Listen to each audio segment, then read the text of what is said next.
Test, test, test.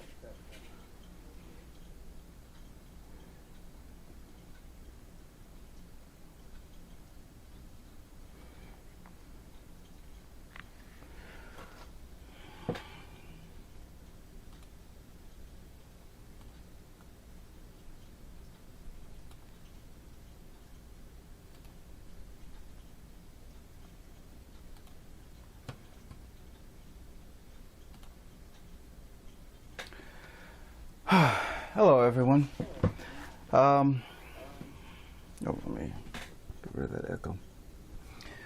So, well, let's get started with chapter 3. So, the whole purpose of this chapter is not everybody who has video skills wants to be working at a news station. So, and honestly, that's the whole purpose of this class, is to show you stuff other than news. And I think chapter 3 is one of the most pivotal chapters for that. Sorry, I'm trying to start my timer. I think chapter 3 is one of the most pivotal chapters for that, because in it, it goes through a lot of different a lot of different examples of what EFP is. So there may be something that you're interested in that you may not have thought about, or just, you may be interested in trying.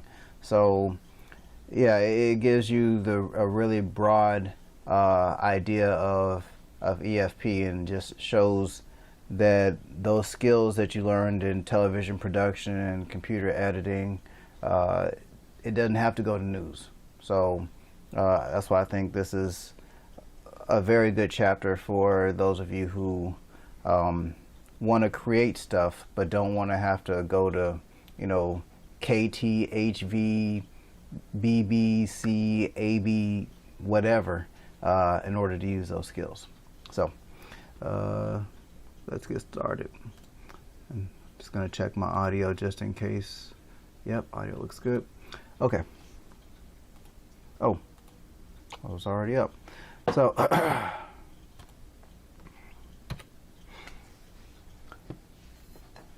I know this looks familiar from the last chapter. Just reminding you that ENG and EFP is not the same thing necessarily. So ENG has more of a general audience. What that means is they're not marketing only to, let's say, people who own John Deere tractors. They're not only marketing, say, to people who are interested in creating their own website. It's for a very broad spectrum. They want as many eyes as possible, and in some instances they are going for specific advertisers or try to appeal to specific advertisers, but for the most part the news is for, I don't want to say for everybody, but it's for a wide range of people. So ENG, very general. EFP, though, very specific audience. Let me give you an example. Someone does a wedding, okay? Guess what? There's probably, if some videographer does a wedding, some production company does a wedding, there's probably less than 200 people who really want to see that wedding, who really want to, who really are going to sit there and watch, however long the wedding and the reception, all those festivities. So that's very specific. If a TV station said, okay, well, we got 200 people who are locked into our program, that's a colossal failure. But for EFP, if you can get 200 hardcore people, or say, going back to the John Deere tractors, maybe there's some John Deere tractor promotional whatever.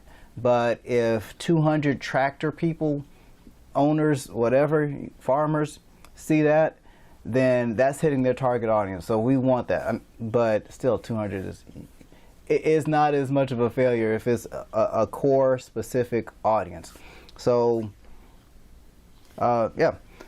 So yeah, corporate video is only for people who work or deal within a certain business. So if there's some say trade magazines, maybe it could be people who shoe horses. Okay, Horse Shoers Weekly. Okay, there's not going to be millions and millions of people, but those advertisers, like, okay, you got, you know, I don't know, 5,000 people total. That's who we want, because if they like horseshoes, they also like horseshoe nails and buy them from us or whatever. But yeah, the audience is very specific. Also, just think about commercials. There's some commercials that you see on TV. Yes, commercials count as EFP. There are some commercials that you see. Sorry, my attention split. Just want to make sure that the stream status is going all right. There's some commercials that are not for you, just absolutely not. So I don't want to think of any examples right now, but yeah, there's some commercials where I see that on TV or on whatever streaming service, and I just instantly tune out because it's for a specific audience, not for me. So, and I'm sure there's other things out there that are not for you. So maybe, I don't know, AARP or retirement commercials, probably something that you're not interested in right now. But there's certain people over, I don't know, 65, and they are definitely into it. So, moving on. The 8 common categories of EFP. Yeah. Excuse me.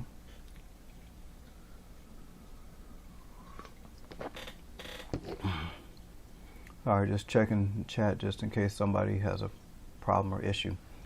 So, with the this is our roadmap for the whole chapter, and chapter 3 is one of the longest chapters. It's the longest chapter of the whole course. So, but by the time we get through with this, you'll be pretty prepared for all of your video projects that you'll have for this class. So, yeah, and also it's very important to pay attention to some of these categories, because some of the things that are in these slides you will follow almost word for word when doing some of your projects. So, yeah.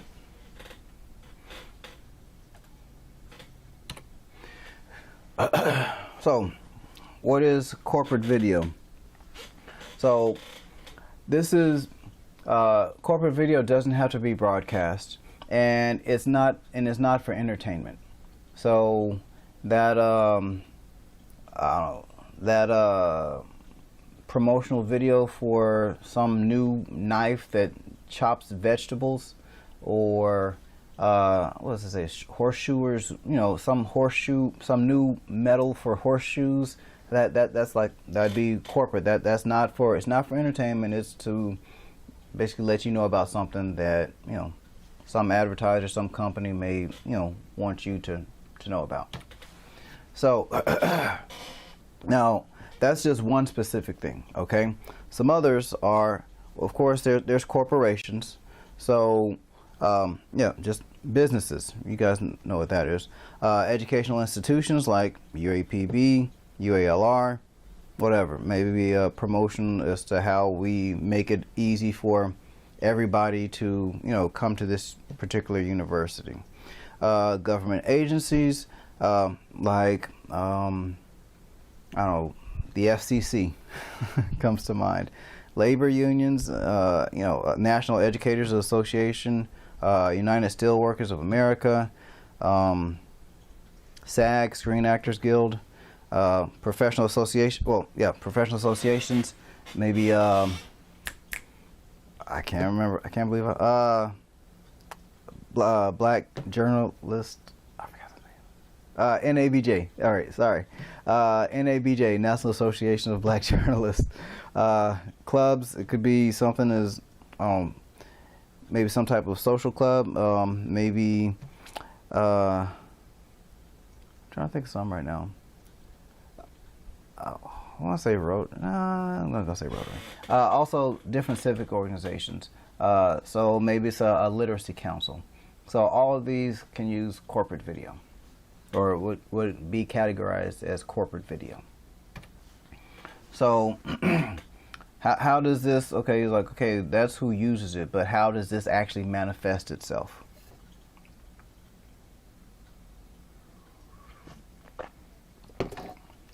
Good question, student. The way it manifests itself, in some ways, is a corporate news show. So, I'm trying to think. I do go into a corporate news show. So just think about a show, but it's all about a specific corporation. Also, instruction, training, demonstration. So the type of stuff that you would see if you for some jobs you get hired and then you have to go watch some training videos. That type of thing, okay? Or something that you have to watch before you can use the deep fryer, or cash register, or how to get along with your fellow coworkers.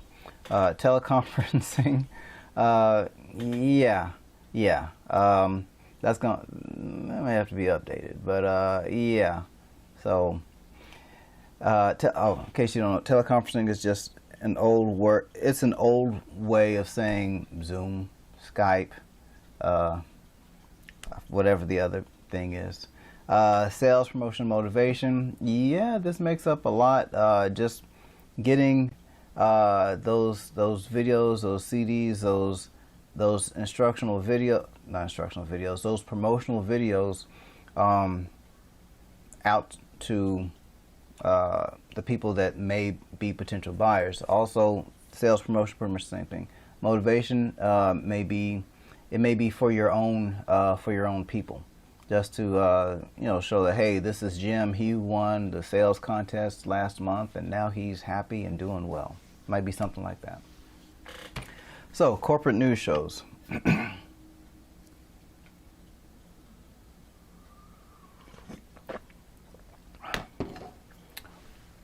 So, like I said before, think of a news show, but it's specifically about one particular company.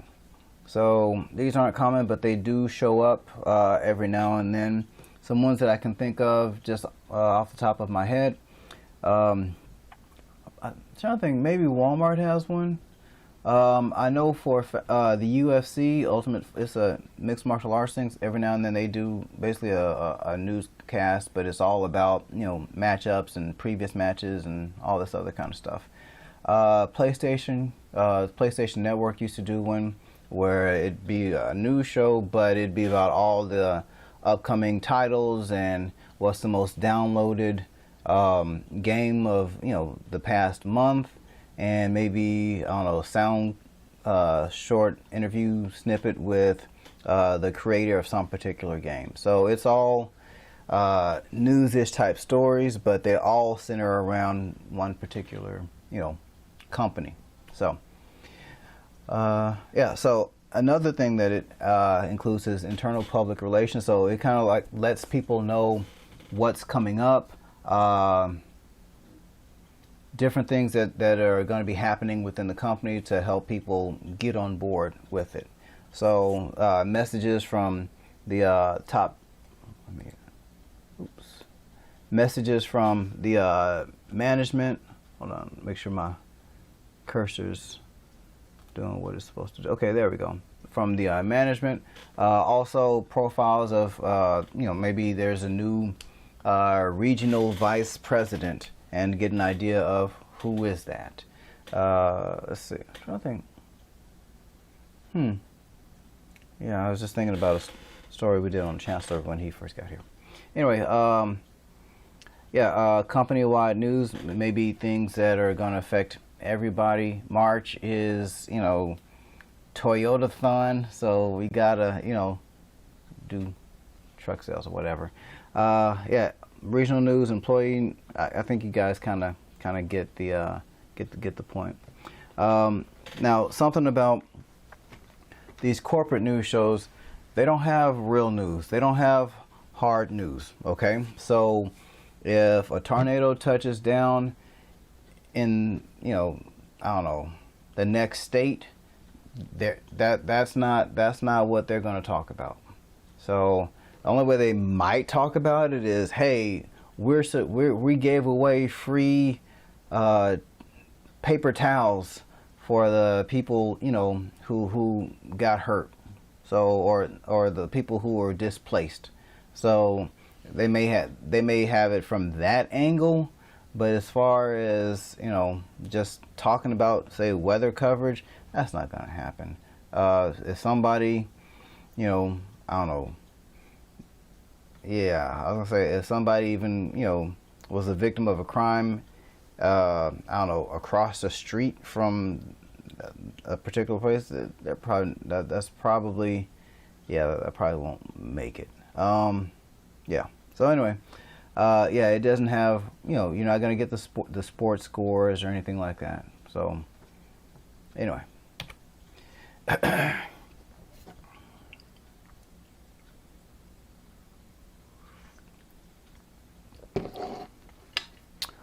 Now,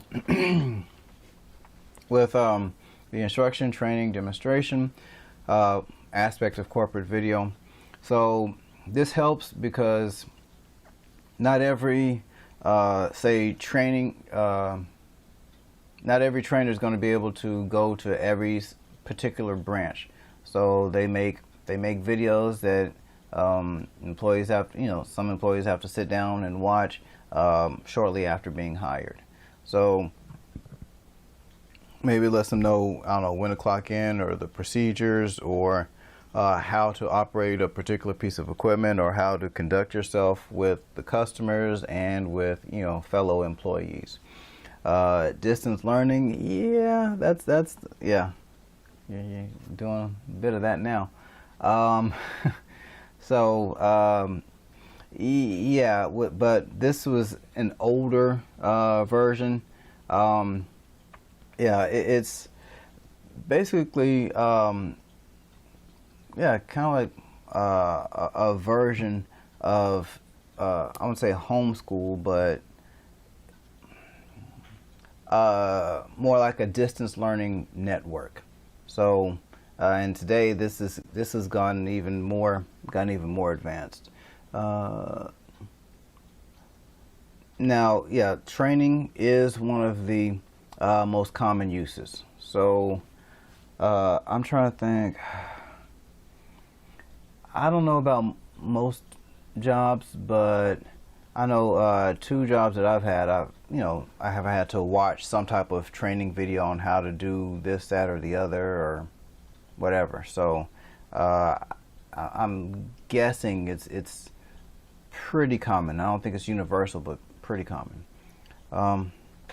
And one advantage of this is that sometimes if you're trying to do training, well, in a particular location, you may not be able to bring in those resources. So let's just say we were in a classroom, and in that classroom, sorry, just checking out the stream health, making sure it doesn't get too glitchy. So in that classroom, say we're in, you know, UAPB Hathaway room 205, okay? But let's pretend this class is about, I don't know, car repair, okay? Well, if the lesson is about, I don't know, something to do with an engine, or how to properly align the car on a hydraulic lift, okay? The classroom is in room 205. There's no space or whatever for hydraulic lifts or cars, so that's not going to happen in that location. Now, what you can do is have a video of someone on location demonstrating the hydraulic lift and how to make sure the car is aligned and what this button does and all that kind of stuff for raising and lowering the cars. So you can do that, you know, from a different location and still have people, you know, have an idea of what to do. So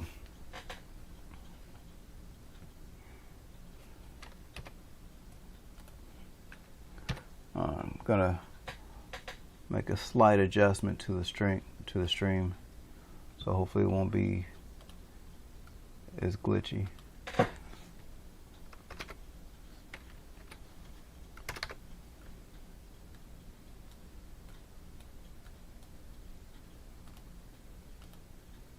Okay. So, with instructional videos, here are some rules that apply to instructional videos. And by the way, your first video assignment will be to do an instructional video. So, some of this stuff you will have to actually practice. So, with instructional videos, if you're teaching somebody something, how to fold this or how to restart that or whatever, the shots got to be clear, got to be accurate. Also, there's going to need to be some type of dialogue to go along with it so that people understand what they're seeing. So with instructional videos, whether it's how to take the SIM card out of an iPhone or Samsung or whatever, got to have close-up shots. So usually some of those finer points of whatever it is that you're teaching, those details need to be shown, and close-up shots are critical for that. Now with the extreme close-ups, something that I recommend when you do this for your first project, and I'll go into details about that later, is I would suggest, well, use a tripod. Use a tripod. You can if you do an extreme close-up and are not using a tripod, it absolutely shows. The more you zoom in, the more shaky your shot will be if it's not on a tripod or some stable surface. So yeah, for the extreme close-ups, you're gonna need a tripod. So there's not too many ways around that.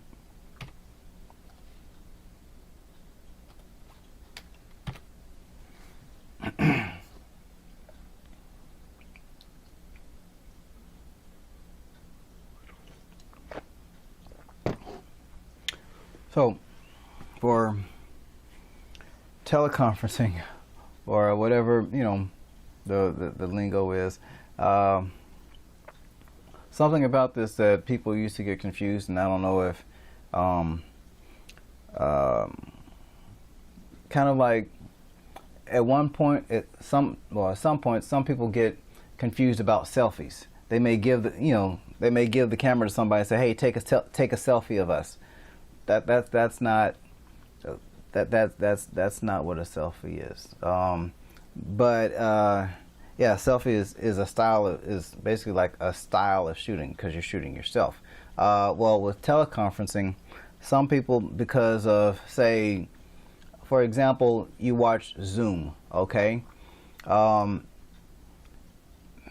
Depending on how long people are, a lot of people are using Zoom, they may say, oh, well, they may not say a Zoom style. I want a Zoom frame or something. And it's not like, okay, that's just happens to be the way that the boxes are arranged. But Zoom is more than just how you put boxes on the screen. It's a way of distributing video. So teleconferencing, similar way. You've got the webcam shot. Everyone at this point has an idea of what something looks like when it's shot through a webcam, or say a GoPro. Okay, if someone says I want the GoPro shot, well, the GoPro is a type of camera. Now it tends to have a certain look to it, but you can create that type of image with some editing software. So anyway, teleconferencing is a method of distribution, not a style of shooting. That's the whole point. So yeah, it's been around for a very long time, but it's become more and more and more accessible, kind of like video cameras. At first, the people who had the most money, most resources had it, but now, everybody's, Zooming, Skyping, live streaming, whatever. So, yeah, it was more of a, businessmen in the high tower type thing, but not anymore. Also, universities used to do this. Well, I'm not going to say used to, but it's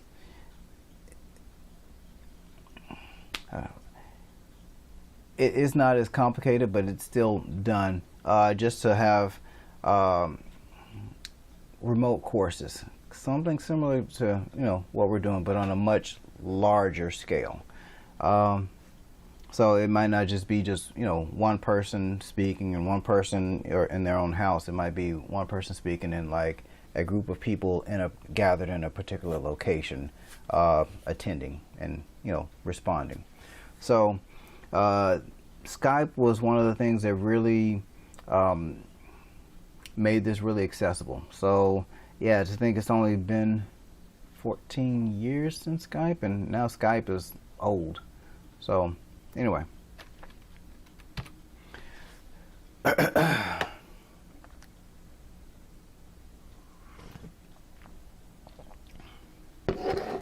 All right. So with the sales promotion and motivation, there's a particular style / look to the promotional videos, to things to get people fired up about whatever it is that the company wants you to know about. So part of it is to give a improved attitude about a particular thing. So, or another one might just be to say, hey, this particular thing is cool. So I think I saw one for like some new energy drink for people who create content. Yeah, it had some interesting lighting, some flashy shots and all that. Anyway, enough about my day. It does want the improved attitude behavior. So think about this. You're trying to get people amped up, motivated, in a positive mind frame. So what are some of the things that help with that? Well, for one, you want tight scripting. You don't want a lot of details, a lot of conjunctions, this and this, however, but also, and whatever. It's going to be more short, more to the point, easily digestible. So there also the camera shots are going to try and be interesting, appealing, something to make you say, oh wow, okay, trying to have a little bit of wow factor. The soundtrack or the music is going to be upbeat, so just to kind of make you want to bob your head or just be more into it. So, and also the editing will probably go along with some of the sound cues within the music. That's not there, but yeah, when we go over music videos, it will be. So the bright lighting, unless they're trying to go for like some type of subtle, subtle vibe, yeah, just the bright light to try and inspire more alertness. Strong backlighting, yeah, sometimes, just depending on the particular what you're trying to sell or promote. Like say for a hair commercial, yeah, there's going to be some backlighting to accentuate the little hairs, flopping in the air or whatever. Special effects, yeah, just because it helps with the wow factor or the animation, depending on, I don't know, say Carfox, just to get people's attention, just to say, okay, this is cool. So these are just some of the techniques with sales, promotion, and motivation. So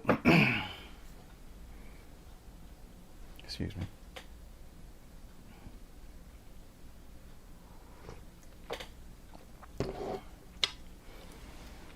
Now with entertainment, for a while it was mostly shot on film cameras, but now digital cameras, DSLRs are catching up. So yeah, for example, the Red is, believe it or not, compared to old cameras, I'm not saying like it's affordable as to, oh, I'll get one next year, but it's a lot more affordable as to what cameras used to be. One of the things is, the fact that it doesn't use film, which is a lot more expensive. Anyway, Also with in entertainment, the film, to have the film look, camera shoot at 24 frames per second. It just gives it more of a cinematic type view. So in dealing with entertainment, or the entertainment aspect of VFP, there's film style and documentary style. Now, film style means that it's shot like a film, like a movie. So what that means is you're using multiple shots of a scene. So basically you're doing things over and over again to get it right, okay, or get that perfect take. So also those best takes, those are the ones that actually make it into whatever the project is, okay. Now for documentary style, it's not like that. With documentaries, usually you're following the action and doing the best you can, and a lot of stuff is not, you know, scripted, or, you know, yeah. How can I put it? It's not manufactured, okay? So with documentary style, yeah, trying to capture the action. So if something happens, or, you know, your subject is going over here for a doctor's visit that might be related to the, you know, the topic of the documentary, then yeah, you're going there too, okay? There are no second takes.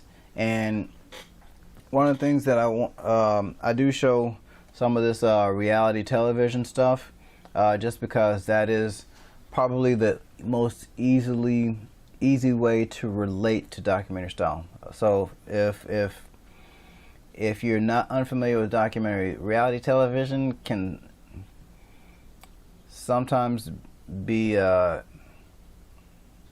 example, not the best example by far. I would say go watch a documentary, any type of well, not any type of documentary, but if you haven't seen a documentary before, maybe you've seen some of these, okay. Now with this, you know, if something's happening and they're out on the lake, well then they're going to go out on the lake. Well then, guess what? That's where the filmmaker is going to go as well. No second take. So if you miss the fight, then you just missed it. Now, one thing that tends to happen with these shows is when something is missed, they'll still may talk about it. So, and they may have a clip that of someone that kind of looks like maybe they were angry or upset, or maybe arguing, or maybe they're just having a debate about they think this is the best point guard in the Western Conference or whatever. But it might get pieced together and have people talk about, okay, well, oh man, it was crazy. She was saying this and he was saying that and all that other kind of stuff. But with real documentaries, you don't get a second take for whatever it is that's, you know, as you say, follow someone on their trip around the world or something.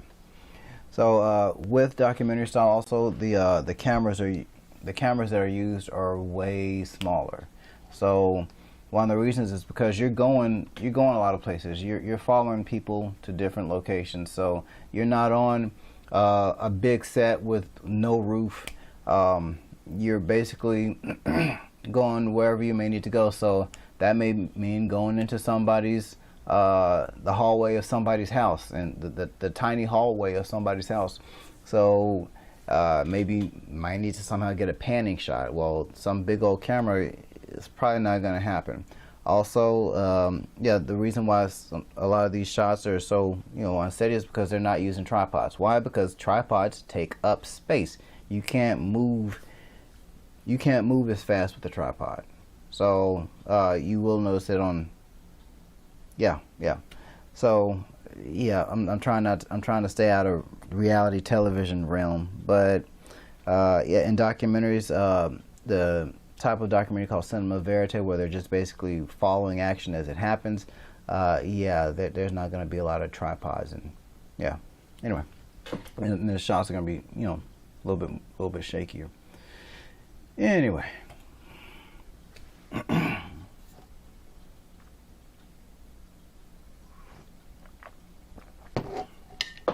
Now, for performance videos, with these, there's a couple types. So the entertainment, there, think of maybe a play or an award ceremony. Now, this is shot on location, maybe some big grand theater. They are using multiple cameras, but this is shown later to people. So, I mean, there are live things like, I don't know, the live episode of, I don't know, So You Think You Can Dance or Dancing with the Stars or whatever, but they also have the taped versions, the ones where they do the performances or whatever, and then the next live show is the one where they get the results, you know, that type of thing. So, or with the award ceremony, a lot of times these award shows aren't live. They're taped and then they're presented. Oh, you know, it'll air on such and such particular date. So it doesn't. They're not always live. So anyway, with historical, now with this one, it's just keeping track of something so that you may want to use it later on. So, or just follow the progression of something. So it doesn't have the, okay, a lot of people, we're going to show this to a lot of people later on. Nope. It's just, you may want to see where we came from, or maybe, I don't know, at somebody's, I don't know, retirement party, we might show them, you know, how they progressed from their earlier days or something like that. Now, with the methods of shooting these, like say that award ceremony or whatever, it can be a switchable camera field shoot or an isolated camera field shoot. So a switchable camera field shoot means that you're using a switcher, basically. You've gone out into the field, out on some location. Okay, you're not in a studio. Remember, this is electronic field production. This is an electronic studio production. So you've gone out into some location, and one of the things that you have is, you know, cables to run from your cameras to your switcher. So with the switchable camera field shoot, you're using a switcher to decide. You've got video images coming in from all the cameras that you have, but you're using the switcher to select which one you're going to take. So with this type of recording, usually the main thing is you'll have one recording made. So when you have the that switcher may be recording to some other type of videotape recorder, digital recorder, video recorder, there's a lot of terms, but that whole master copy thing of everything that occurred, there's usually one recording made of that.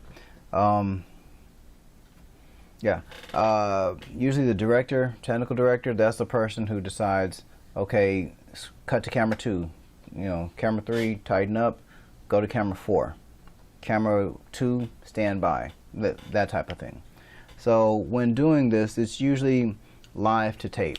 And one of the things that I enjoy seeing, I know it sounds bad, but I enjoy to see mistakes. I enjoy seeing mistakes at award shows. So I enjoy seeing when, or some other live or live to tape event. So it just helps me to realize, okay, they make mistakes too. So if you watch enough of them, they may not go back and I guess they just didn't go back and fix it. But it's when it says live to tape, now sometimes you are recording maybe a separate video feed, and you can use that if you need to go cover up a mistake or something. But for the most part, the cuts that you made, that's basically what goes into the final project. You're not going back and re-editing it. You're just basically maybe covering up a few mistakes.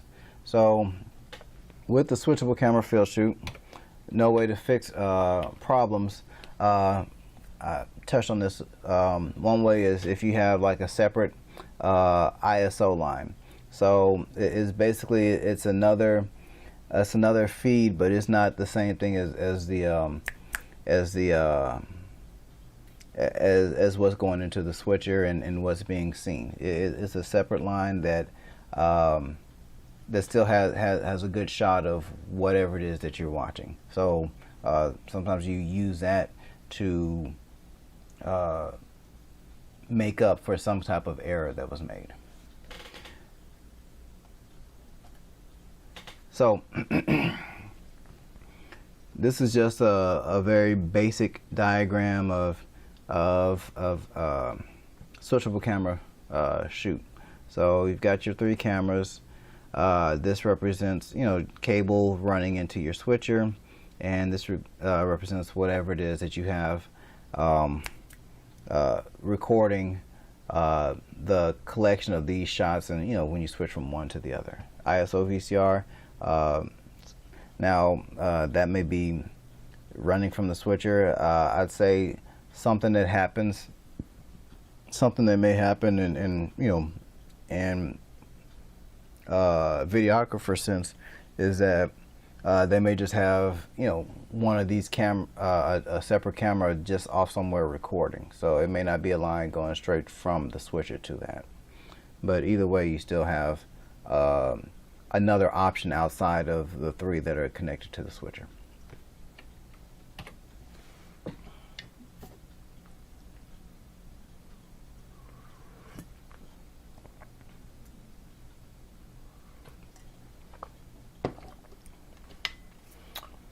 And isolated camera field shoot. Another thing that we'll be doing later in this semester.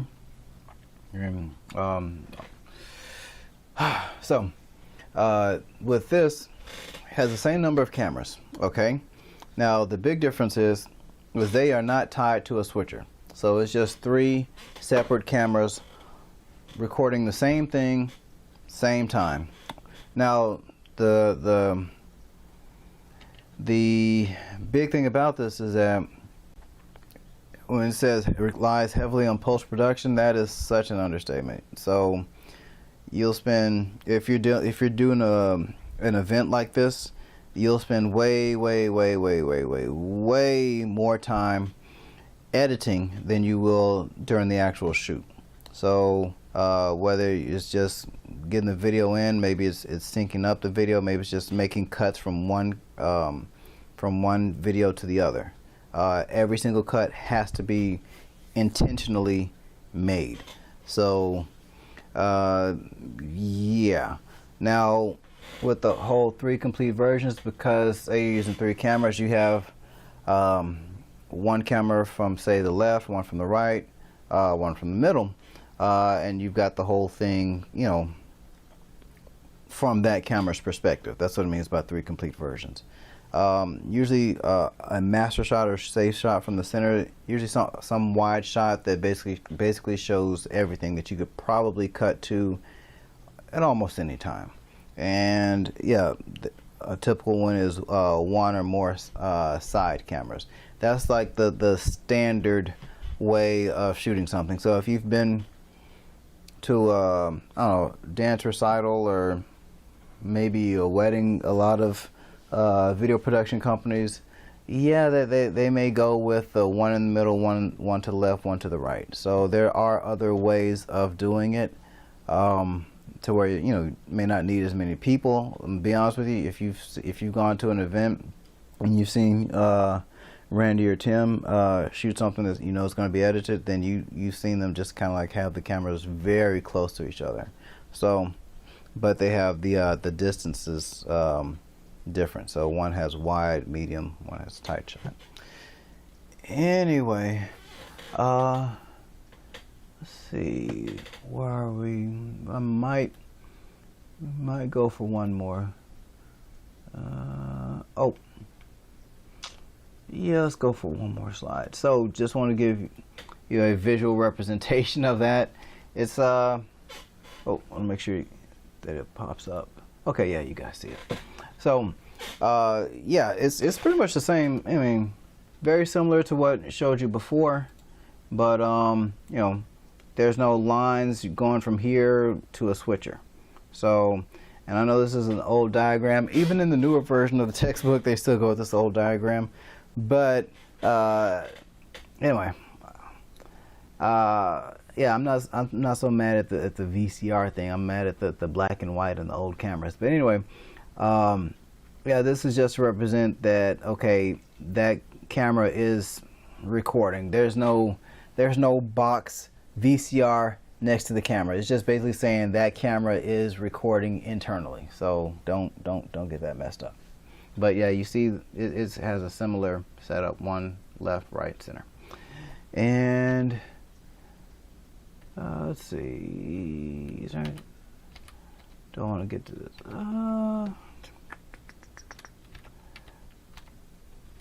Okay, I'll go over this really quickly, even though this is like old technology. Old technology stuff.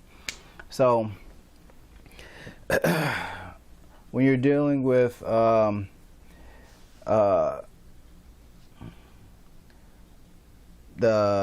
cameras and switchable camera errors, and other stuff. Now, most of this, I'm going to be honest with you, you are probably not going to use, but I just want to get, you know, for the few that actually deal with this, you'll know.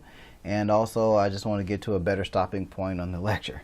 So, when the cameras also have to be in sync, so switcher or not. Now, one thing that helps with that is older cameras actually have a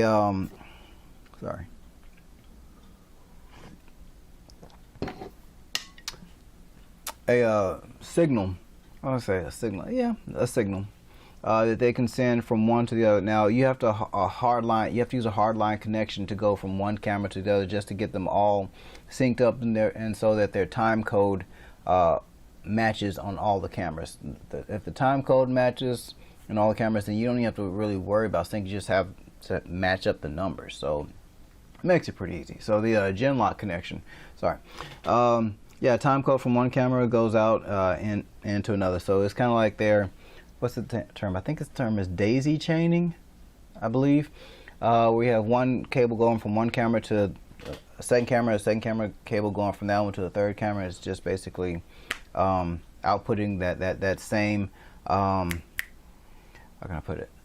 It's the I believe time code, and also usually it's like a synchronization type pulse. So that way everything just is together. So, and usually use a B and C connector. I don't know if you guys remember this from TV production, but it's the one it's like a twist lock connection. So kind of looks like a thick cable, like for cable TV, but the end is different, and it's like make like a, what's it, 180 degree twist, and it's locked in. So anyway, well, these are some pictures of them. So I don't know how well you can see this, but you also have the PowerPoint in the Blackboard content area. So yeah, you may not be able to see this too well. Genlock video in, also time code in, time code out. So it just helps, so that way it's just easier to sync up. If you're working in a multi-camera production, then it just makes it easier. So now that's not something that's going to be on every camera, and these days less and less features are offered, but I'll get off that. Another example, Genlock in, and we're gonna stop there for now. And we are, that's not bad. A little under halfway in this chapter, so actually did pretty well, I guess. Yeah. Anyway, so that is going to be it for today's lecture. And yeah, just make sure to check on Blackboard for content stuff that's in the content area and announcements. So yeah.